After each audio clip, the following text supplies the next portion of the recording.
Tercera hora, camino ya de la tertulia con Luis Herrero, Joaquín Manso, Gabriel Albiac, que ya ha venido el primero, o sea, ya, en fin, esto ya está preparándose, Sara, o sea que vamos rápidamente. El tiempo es muy sencillo de contar, a lo mejor yo veo algo en Baleares y paren, o sea, ya no hay más. Cielos rasos, las temperaturas se mantienen agradables hasta el domingo aproximadamente. En Madrid, 26 grados de máxima, en Córdoba, que ayer dio la máxima 35 con Sevilla, bueno, pues hoy 34, y la mínima, pues una mínima, ahí está Soria de nuevo, con León hoy 4 grados. Bien, y vamos con Sara Sanz y Daniel Muñoz a repasar algo más rápidamente los asuntos del día, que son muchos, porque además luego viene Inés Arrimadas, vamos a tratar de ajustarnos al tiempo para que a partir de las 9:15 pues tengamos más tiempo para que también ustedes hagan las preguntas que quieran en esas rimadas, que ya me imagino que básicamente son 3 y no las voy a adelantar. Pero bueno, la primera cuestión. Esta campaña electoral, que pintaba de una forma hace 3 meses, se ha dado la vuelta. Ha cambiado por completo. ¿Por qué? Pues porque la gente ha cambiado de opinión. Vivimos en una sociedad que vive con flashes de noticias, con estados de opinión volátiles y fluctuaciones inexplicables porque son mucho más rápidas que antes. Lo que antes costaba 5 años de cambiar una tendencia de voto, etcétera, ahora puede cambiar 5 meses o 5 semanas, que es lo que ha pasado desde antes del verano a después. Antes del verano, el PSOE estaba en 145, 150 escaños. De 140 no bajaba ninguna de las encuestas, con tendencia a subir. Ahora está en 120 y algo y más bien con tendencia a bajar o a quedarse ahí. Es decir, que toda esta movida de romper con todos y darle una patada a Podemos, porque Podemos no cogió lo que le ofreció el caramelo, que era la vicepresidencia para la erudita de Galapagar, más 3 ministerios, dice, bueno, es que no tenían competencias. Bueno, con las comunidades autónomas la mitad de los ministerios no tienen competencia ninguna. Pero estás en el Consejo de Ministros y encima estás en la oposición. O sea, es la primera vez que hubiera habido desde la transición comunistas en el gobierno. Es verdad que cuando hay socialistas tampoco hace mucha falta comunistas, porque el mal ya está allí, pero en fin. El caso es que a la vuelta del verano las encuestas se han puesto boca abajo, y lo que entonces era un triunfo arrollador del PSOE que le permitía elegir compañeros de baile, de danza y de acrobacia, de pronto no suma con nadie. Pero especialmente con Ciudadanos, que tenía 180 escaños. Lo recordamos porque probablemente Albert Rivera lo recordará toda la vida. Hoy ya muchos hablan de la posibilidad de un liderazgo en cuestión. Vamos, que el liderazgo ya está en cuestión. De hecho, se han ido algunos de los principales del partido este verano. Bien, es verdad que lo que pedían, como eran pro-PSOE, era ofrecerse gratis al PSOE. Pero, hombre, ni entre ofrecerse gratis y decir la banda de Sánchez, pues había una diferencia. Y sumaban 180 escaños, mayoría más que absoluta, para formar un gobierno de coalición estable 4 años. No se hizo. No sé muy bien por qué no lo hizo Rivera, la verdad para mí es un misterio. Quiero decir, es un misterio porque ahora ha dicho lo contrario, ahora sí está dispuesto, pero ahora las encuestas le dan la mitad de los escaños que tiene y con la mitad no sirve para nada, porque el PSOE no sube. Si el PSOE hubiera subido a 150 escaños, con 25 escaños Ciudadanos podía formar gobierno con él, pero cuando no sube, amigo mío. Bien. ¿Qué es lo que sucede entonces? Pues que Sánchez ha entrado en un frenesí epiléptico con aspectos circenses, grotescos y algunos hasta divertidos. O sea, hablar de los principios democráticos del PSOE, que es un partido golpista y violento a lo largo de toda su trayectoria, que entra y sale de la legalidad cuando le conviene, como su fundador, Pablo Iglesias Pose, marmolista y con un adoquín en la cabeza, porque es uno de los tíos más obtusos que ha producido la izquierda española. Odiaba a los intelectuales. Como era tipógrafo, se ve que detestaba a los tíos con cuyos textos que ni tenían que trabajar, porque además en la época se llevaban los textos a mano con anotaciones y tal, y el tipógrafo tenía que componer y tal. El inteligente que tuvo el PSOE al principio, que era Jaime Vera, Por eso hay una escuela de verano que se llama Jaime Vera, porque se podía dar escuela, el otro tenía que recibirla. Lo dio a muerte, no dejó nunca que hubiera intelectuales universitarios. Eso fue ya unos años después, cuando ya estaba más cascado. Una verdadera acémila, que llegó a las Cortes amenazando con el atentado personal al presidente del gobierno, don Antonio Maura. Así empezó su andadura el PSOE. Pero es el golpe del 34, es la guerra civil a la que nos lleva el PSOE. No todo, porque una parte se resiste, el PSOE de Besteiro. Y antes de la guerra, lo digo para los lerdos, pero yo he escrito este tocho para que se sepa las andanzas del comunismo que tienen al PSOE como uno de sus agentes esenciales. En el año 33, ya empiezan el 32, cuando ven que la República no es lo que ellos quieren del todo, y era bastante, y mandaban, sin muchos escaños, pero mandaban. Bueno, pues entonces deciden bolchevizarse y ir a una revolución como la soviética.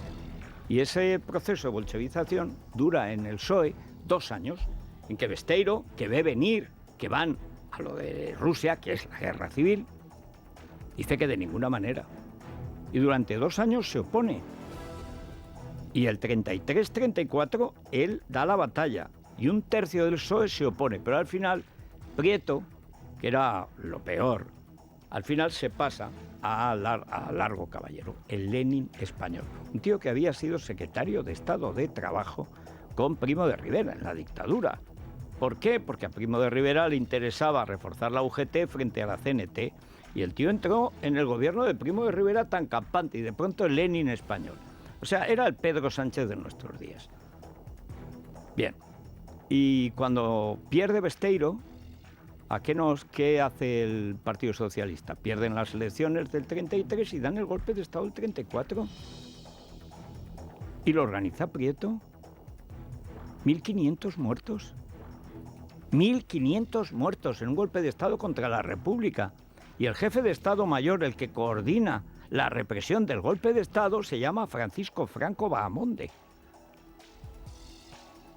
¿Quién atacó la República primero? ¿Quién defendió primero la República?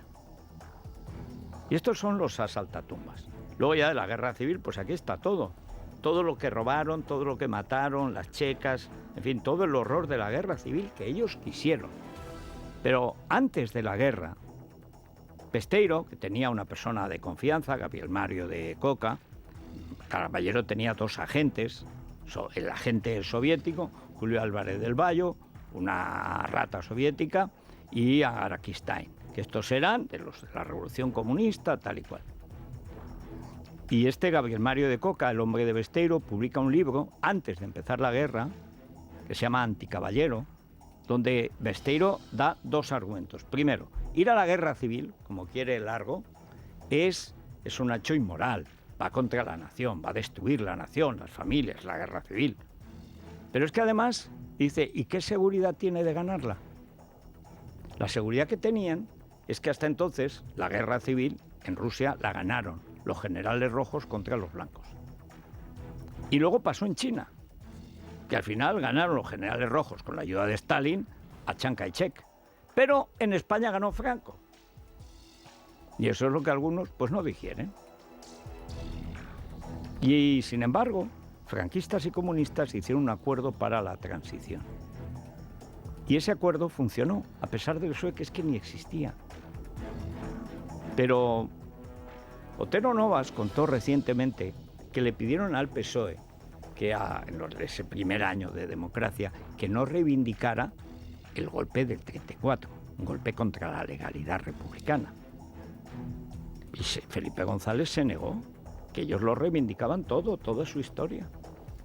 Ayer vimos a Pablo Iglesias reivindicar al asesino Che Guevara, algo que además el Parlamento Europeo ha prohibido expresamente, que haya ningún tipo de homenaje a los comunistas, al comunismo, ni al comunismo ni al nazismo, por respeto a sus víctimas. En el caso del nazismo, unos 30 millones. En el caso del comunismo, unos 120 millones. Y ahí están. ¿Y qué pasa? Que Falconetti, que le da lo mismo Juana que su hermana, lo que tenía ganado, de pronto no lo tiene tan ganado. Y va y se pone a presumir de democracia y de honradez. De honradez. De honradez. Nadie ha robado más que el PSOE. Nunca. Pero si robaron el oro del Banco de España, robaron todos los bancos y cajas de ahorros, robaron el Gabinete Numismático Nacional, robaron todos los valores, y los que no pudieron, porque Azaña se negó a firmar una orden de Negrín, que está también en este libro, diciendo que le permitía vender los solares de las embajadas españolas en todo el mundo. Dijo, eso no lo firmo yo no voy a perseguir una república de ladrones. Un poco tarde, porque habían robado todo lo que había que robar. Pero curiosamente, los dos presidentes de la República que hubo, Alcalá Zamora y Azaña, se negaron a recibir una sola peseta de Negrín ni de Prieto, porque sabían que eran pesetas robadas y manchadas de sangre. Dirán ustedes, tarde. Bueno, al menos tuvieron ese gesto. Pedro Sánchez, imagínense. Bueno, total, que el hombre está muy nervioso. Y yo no sé, lo mismo al final lo paga Tezanos. La precampaña electoral de Pedro Sánchez sigue marcada por varias polémicas. La primera de ellas, la intervención de la Abogacía del Estado para avalar la liberación de 4.700 millones de euros a las comunidades autónomas antes de las elecciones del 10 de noviembre. La segunda, la que publica hoy el diario El Mundo. Se trata de la intervención directa de la ministra de Justicia en el caso Juana Rivas. Dolores Delgado llamó a su homólogo italiano para mediar a favor de la mujer condenada a 5 años de cárcel por secuestrar a sus hijos. Pedro Sánchez reitera que no negociará con PP y Ciudadanos tras las elecciones y pide concentrar el voto en el PSOE para que se forme gobierno de manera inmediata tras el 10 de noviembre. Casado y Echenique le acusan de perpetuar el bloqueo durante meses. Por su parte, Albert Rivera abre la puerta a dejar el liderazgo de Ciudadanos si los resultados son malos. Según el tracking que publica hoy el diario El Mundo, los de Rivera serían quinta fuerza con 22 escaños, 6 menos que Vox. Que no haya ninguna duda. ¿Dónde vamos a ir nosotros con partidos políticos que pactan con la ultraderecha en España? ¿Dónde vamos a ir nosotros con un partido, el de la ultraderecha, que ha dicho que el Partido Socialista es un partido criminal? Que ha dicho que ha habido 13 mujeres que fueron fusiladas defendiendo la libertad y la democracia, y ellos lo que han hecho ha sido mancillar su buen nombre. Que la persona que ha bloqueado España durante 4 meses, pudiendo pactar con 4 partidos políticos para ser investido, hable de desbloqueo, creo que es una broma de mal gusto. El mejor plan contra el desbloqueo es aceptar el mandato de la ciudadanía. El señor Sánchez no ha querido hacer lo que todos los líderes políticos hacen cuando los ciudadanos no le dan mayoría absoluta. Bueno, en primer lugar, yo debo decirle que yo vengo de la sociedad civil. Yo tengo profesión, tengo trabajo y tendré trabajo fuera de la política y tendré mi profesión que desarrollar. Yo no vengo como otros de las juventudes de toda la vida de un partido que no han trabajado nunca. Yo tengo vida fuera de la política, la tendré porque además la vida es mucho más que la política, hay muchas más cosas. Pues a lo mejor te dedicas al canto, pero llevas 13 años al frente de Ciudadanos y estuviste muy poco tiempo en las Juventudes de la Caixa. O sea, hombre, quiero decir que tampoco es que lleves, hayas creado una empresa, ni cosa parecida. Te vuelves a tu trabajo, a trabajar en la Caixa. Y yo que voy y me lo creo. Pero bueno, el caso es que la situación en Ciudadanos es muy delicada. Luego vamos a hablar con Inés Arrimadas, así que no vamos a adelantar acontecimientos. El problema de fondo. El problema de fondo es que aquí nadie sabe qué va a pasar. Eso es la verdad. Nadie sabe qué va a pasar. Lo único cierto es que en una semana hay sentencia sobre el golpe de Estado de Cataluña y que en Cataluña sigue el golpe de Estado. Y aquí hemos dicho y nos hemos hartado de decir, pero antes, cuando estaba el Percebe con mayoría absoluta y relativa, cuando Soraya, que es uno de los seres más malignos que ha producido la política española, ahora reivindicada por los sorayos, que se ven reivindicados por Pablo Casado. No entiendo por qué. Es que no entiendo por qué. Pero en fin, a lo mejor tienen alguna encuesta o simplemente han tenido una querencia extraña. Pero cuando Soraya echó a Llanos de Luna como delegada del Gobierno de Cataluña y puso a Enric Millo para dialogar con el separatismo, lo que hizo fue anunciar a los separatistas que no les pasaría nada. Ni en un referéndum ni en otro. Ni dando un golpe de Estado ni no dándolo. Y lo hicieron, claro. ¿Ustedes se acuerdan de Soraya siendo masajeada por Junqueras? Se licuaba bajo Junqueras. Es que se licuaba. Estaba más contenta que en el hormiguero, donde daba botes que, vamos, era una cosa, parecía Iceta, parecía la Gogó del Llobregat, pues la Gogó del Manzanares. Pero ¿eso en qué desembocó? Desembocó en la sensación absoluta de impunidad del separatismo catalán.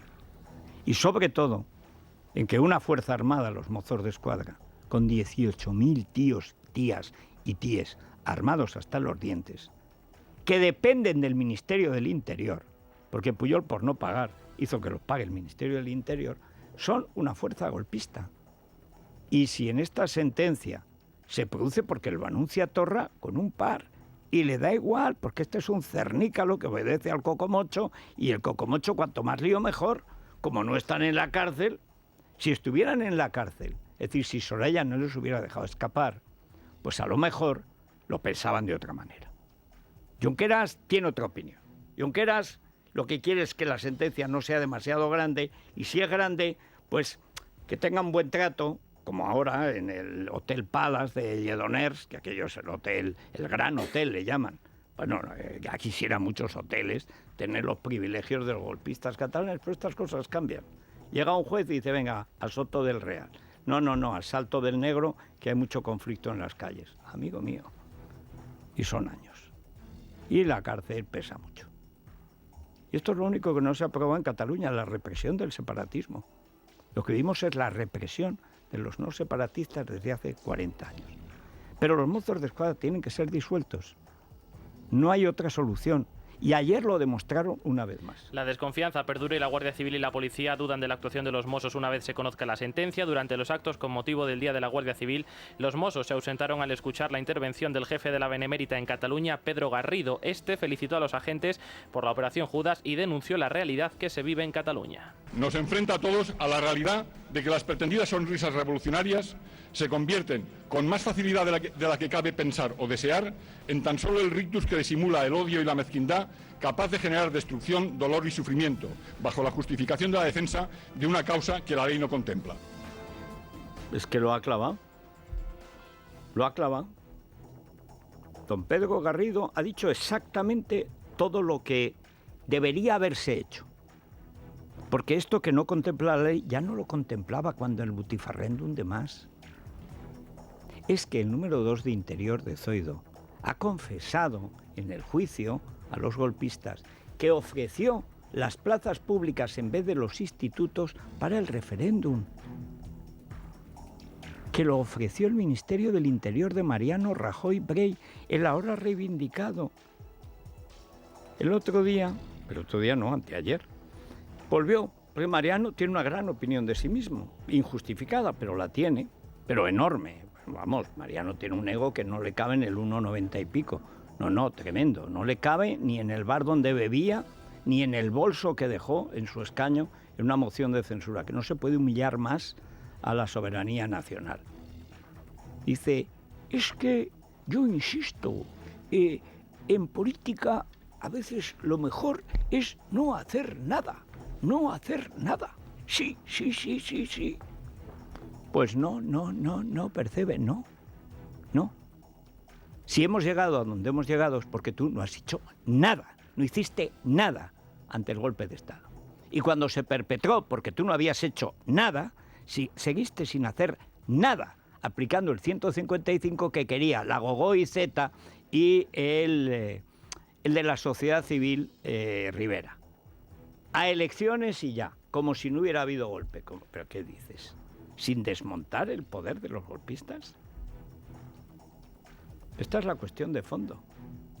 Bueno, y como la izquierda española es lo peor de Europa, o sea, en general la izquierda está muy mal. Después de la caída del muro, bueno, o se hacen gretos, o mitomen todos, o cosas así, penosas, porque claro, ya los principios marxistas no les funcionan, la socialdemocracia, no hay manera de pagar el Estado socialdemócrata, la inmigración ha destrozado las fronteras, el islamismo avanza en Europa y es un problema terrorífico.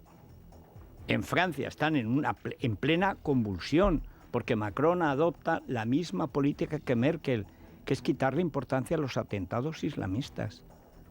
Y ya están en la propia derecha y hasta en la izquierda diciendo, ¿pero a dónde vamos? Hay un nuevo término que es el denislamismo, la denegación del islamismo y del peligro islámico en Europa. Y están los franceses que braman. Pero a un policía islamista que se había convertido al Islam y apuñala a 4 policías que están en la lucha antiterrorista, en los servicios de información, y los mata. Y entonces es que no había indicios. ¿Que no había indicios en año y medio? Entonces, ¿en qué trabajáis vosotros? Claro que lo sabía. Lo que pasa es que no habían querido tocar nada.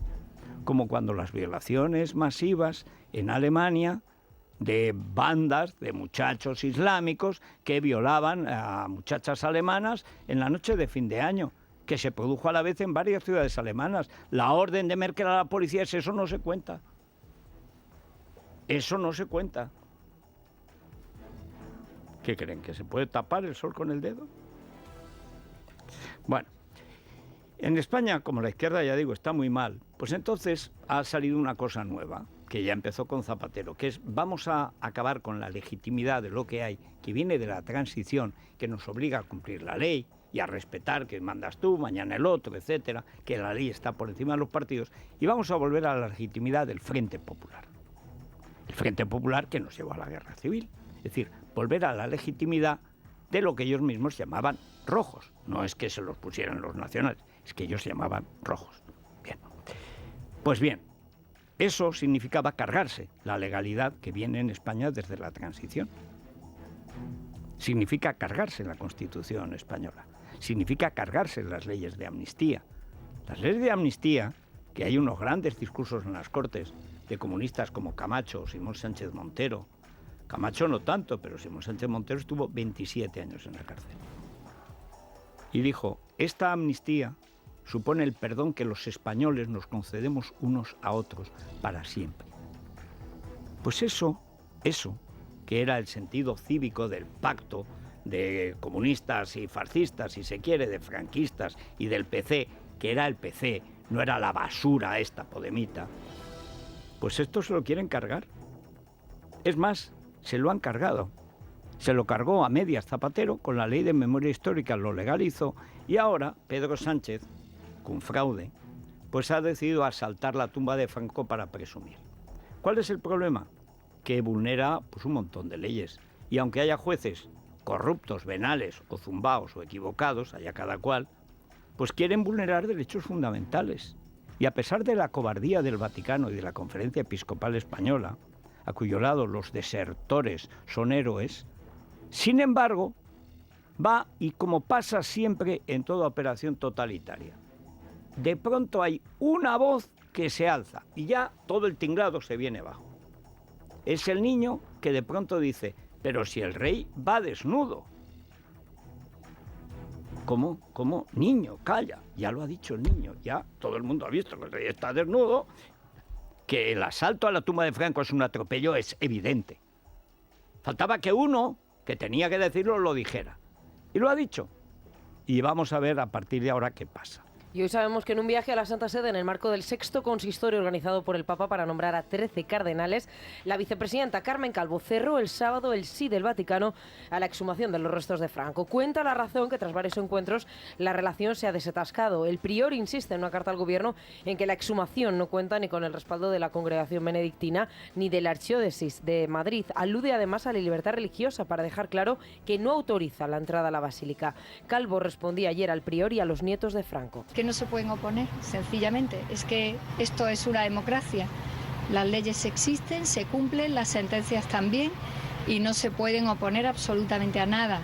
En muy pocos días este país ya no tendrá a Franco en un lugar de enaltecimiento. Vamos a ver, en una democracia claro que tienen derecho a oponerse los Franco y los Pérez, hasta tú tienes derecho, lo cual ya es grave. Hasta tú. Bueno, tú has llegado a vicepresidenta, o sea, no podías llegar ni tú a más ni España a menos.